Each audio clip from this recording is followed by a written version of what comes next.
అందరికీ నమస్కారం. నేను మీ కొట్టే కావ్య. సాధారణంగా మనకి ఏ వ్యక్తి మీదైనా సరే బాగా కోపం అంటే ఒక హద్దులు దాటిపోయిన కోపం వచ్చిందంటే ఎక్కువ మంది ఉపయోగించే మాట అరే చెత్త నా డాష్ అని చెప్పని ఇలా మాట్లాడుతూ ఉంటారు. అంటే చెత్తని చాలా చులకనగా చూస్తూ మాట్లాడేస్తూ, కానీ ఇప్పుడు ఆ చెత్త చాలా కాస్ట్లీ అయిపోయింది బ్రో. అది ఎలానో ఈ వీడియోలో చూద్దాం. ఆంధ్రప్రదేశ్ రాష్ట్ర వ్యాప్తంగా 30,301 గ్రామ పంచాయతీలు. ఈ అన్ని పంచాయతీలను కలుపుకుని ప్రతి నెల వస్తున్నటువంటి చెత్త నుండి మనం సృష్టించగలిగే సంపద 100 కోట్లంట. ఇక దాంట్లో ప్రజలు కూడా భాగస్వామ్యం అయితే 220 కోట్లంట. ఒక సంవత్సరం మొత్తంలో కేవలం ఈ గ్రామ పంచాయతీల ద్వారానే 2,643 కోట్ల సంపదను సృష్టించవచ్చు.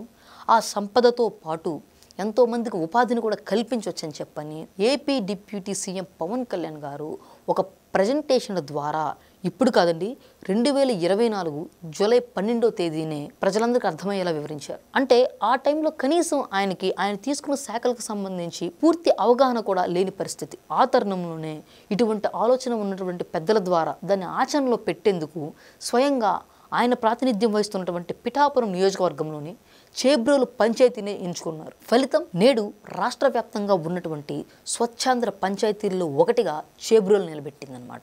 చేబ్రోల్లో ఉన్నటువంటి ప్రజలందరి సహకారంతో తడి చెత్తని పొడి చెత్తని తీసుకుని వాటి ద్వారా వర్మి కంపోస్ట్ని తయారు చేసి ఆ ఎరువుని రైతులకు అందించడం ద్వారా అంటే రైతులకు అమ్మడం ద్వారా సంపద అనేది జనరేట్ చేస్తూ అక్కడ కొంతమందికి ఉపాధిని కూడా క్రియేట్ చేస్తున్నారనమాట.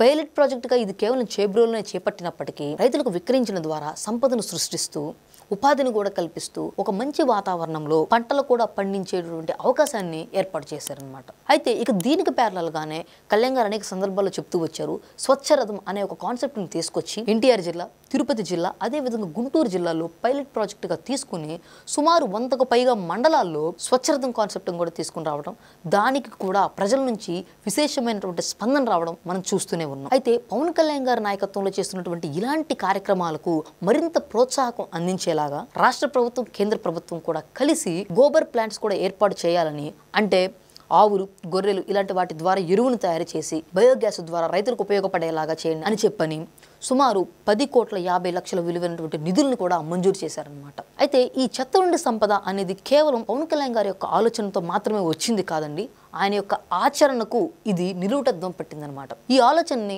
గతంలో కూడా అంటే మన దేశ స్థాయిలో అంబికాపూర్, ఛత్తీస్గఢ్లో కూడా ఇంప్లిమెంట్ చేశారు, సక్సెస్ అయ్యారు. ప్రపంచవ్యాప్తంగా కూడా జపాన్ చెత్త నుండి సంపద సృష్టించడంలో అగ్రగామిగా పేరు పొందిందనమాట.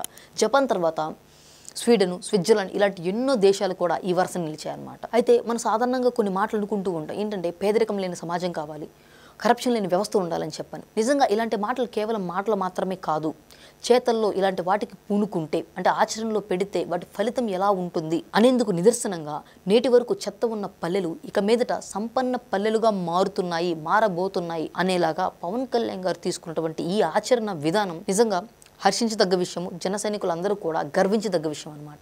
అయితే ఇక్కడ చాలామంది ముందుకు వచ్చేసి మాట్లాడుతూ ఉంటారు, మేము కూడా గతంలో ప్రయత్నించాము, మేము కూడా ఇవన్నీ చేశాము అని చెప్పని అనేక చోట్ల మాట్లాడుతూ ఉంటారు. కానీ ఆ ప్రయత్నాలన్నీ ఎందుకు విఫలమయ్యాయి అంటే సరైన వ్యవస్థ లేకే. గత ప్రభుత్వంలో మనం చూస్తూనే ఉన్నాము, ప్రజల మీద భారం పడేలాగా ఇదే చెత్త నుంచి ట్యాక్స్ను వసూలు చేశారు. కనీసం తీసుకున్న ఆ నిధులు కూడా ఏ నేతల జేబుల్లోకి వెళ్ళాయి, లేకపోతే ఏ కార్యక్రమానికి వినియోగించారో కూడా సరైనటువంటి దాఖలాలు లేవు. సో ఏదేమైనప్పటికీ చెత్త మీద పన్ను వేయటం వేరు, అదే చెత్త నుంచి సంపద సృష్టించడం వేరని ప్రతి ఒక్కరు తెలుసుకోవాలని కోరుకుంటూ ఈ వీడియో కనుక మీకు నచ్చినట్లయితే లైక్ చేయండి, షేర్ చేయండి. మీ విలువైన అభిప్రాయాన్ని, ఏదైనా సమాచారాన్ని కామెంట్ రూపంలో అయితే తెలియచేయండి. Thank you.